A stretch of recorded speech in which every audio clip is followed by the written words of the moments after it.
मामले में रिपोर्ट सार्वजनिक की गई है। सरकार ने पिछड़ा वर्ग आयोग की रिपोर्ट सार्वजनिक की है। पूर्वांचल में ओबीसी का प्रतिशत सबसे ज्यादा और पूर्वांचल में 42.19% ओबीसी। मध्य यूपी की बात की जाए तो मध्य यूपी में सबसे कम ओबीसी है और मध्य यूपी में 27.55% ओबीसी है और पश्चिमी यूपी में 37.53% ओबीसी आबादी है। तो रिपोर्ट देखिए सार्वजनिक कर दी गई है और सरकार ने रिपोर्ट सार्वजनिक कर दी है।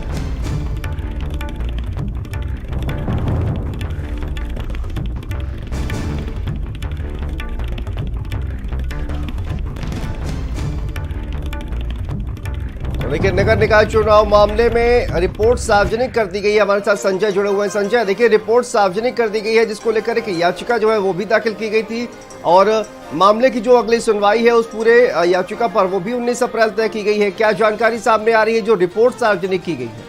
बिल्कुल शांतनु, रिपोर्ट को लेकर के तमाम राजनीतिक दल लगातार चुनाव आयोग से भी मुलाकात कर रहे थे और खास करके मुख्य विपक्षी दल समाजवादी पार्टी ने मुख्य निर्वाचन जो आयोग से मुलाकात करके ये कहीं न कहीं मांग की थी कि जो आयोग की पिछड़ा वर्ग आयोग की जो रिपोर्ट है वो सार्वजनिक की जाए। हालांकि कल देर शाम ही पिछड़ा वर्ग आयोग ने ये रिपोर्ट भी सार्वजनिक कर दी और साफ तौर पर स्पष्ट माना भी है कि जिस तरीके से जो ओबीसी की अपनी भागीदारी है या एससी की भागीदारी है या सामान्य की भागीदारी है वो ट्रिपल स्तरीय जांच के बिना संभव नहीं था। जिस तरीके की संख्या है उस हिसाब से आरक्षण का जो लाभ है वो कहीं ना कहीं ओबीसी समाज को नहीं मिल पा रहा था। तो जो रिपोर्ट सार्वजनिक की गई है वो अगर उसकी बात करें तो पूर्वांचल में सबसे ज़्यादा संख्या है 42.19% है, जबकि मध्य यूपी की अगर बात करें तो वहाँ पर सबसे कम एससी का जो वोट प्रतिशत है वो 27.55 है, जबकि पश्चिम यूपी की बात करें तो 37.53% माना गया है। उसके साथ ही साथ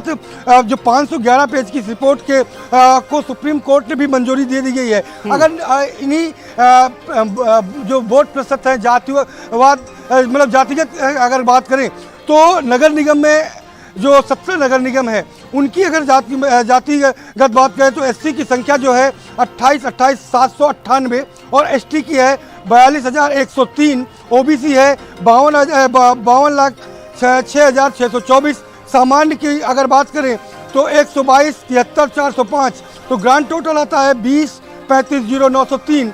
वहीं पालिका परिषद के आबादी का आंकड़ा अगर बात करें तो एससी की जो भागीदारी है वो 20,520,50, एसटी की है 27,190 और ओबीसी की बात करें तो 71,79,605, सामान्य की बात करें तो 77,16,330, टोटल आता है 16,97,351,75। इसी तरीके से जो नगर पंचायत है उनके भी अपने आंकड़े हैं। तो कहीं ना कहीं इस रिपोर्ट के जरिए उन तमाम भागीदारी जो समाजीकरण का भागीदारी है, जो जातिगत हिस्सेदारी है, उनके आंकड़े कहीं ना कहीं पेश किए गए हैं और उसके आधार पर आयोग का यह दावा है कि जो आरक्षण की सूची है वो जारी की गई है और उसी के आधार पर आरक्षण दिया गया है। शांतनु, बिल्कुल। और देखिए अगर माना जाए कि जिस तरह से रिपोर्ट सार्वजनिक की गई है संजय, तो जो याचिका दाखिल की गई है क्या अब चुनाव के लिए निकाय चुनाव में किसी तरह की बाधा नहीं आएगी, ऐसा माना जा सकता है क्या?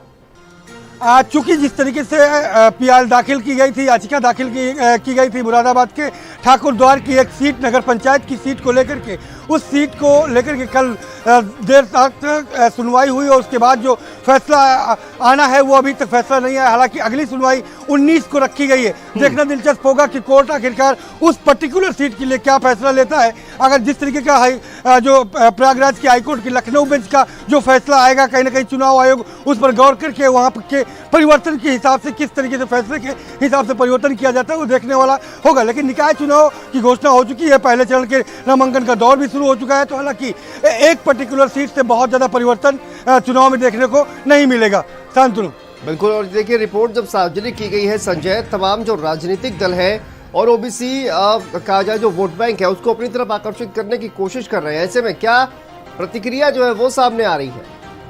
बिल्कुल, लगातार कहीं ना कहीं चाहे बीजेपी हो वो भी इस समय सेवा सप्ताह के जरिए एससी, एसटी, ओबीसी समाज को अपनी तरफ जोड़ने का प्रयास करी है। कल बहुजन समाज पार्टी ने भी पूरी तरीके से एक प्रेस कॉन्फ्रेंस के जरिए कहीं ना कहीं बीजेपी पर तगड़ा हमला बोला और सीधे तौर पर कहीं ना कहीं एससी, एसटी को बरगलाने का आरोप भी लगाया है। तो ऐसे में सभी दल अपनी तरफ से पुरजोर प्रयास कर रहे हैं, पूरी तरीके से लगे हुए हैं कि SC ST OBC वर्ग को किस तरीके से अपने पाले में किया जा सके, क्योंकि जिस तरीके की संख्या बल इन तमाम जातियों का है, अगर और संख्या बल के आधार पर ही संजय जो है पूरी कोशिश जो है तमाम राजनीतिक दलों के द्वारा की जा रही है। बहुत बहुत शुक्रिया आपका इस तमाम जानकारी के लिए। आगे बढ़ते हैं, गोरखपुर से बड़ी खबर सामने आ रही है जहां पर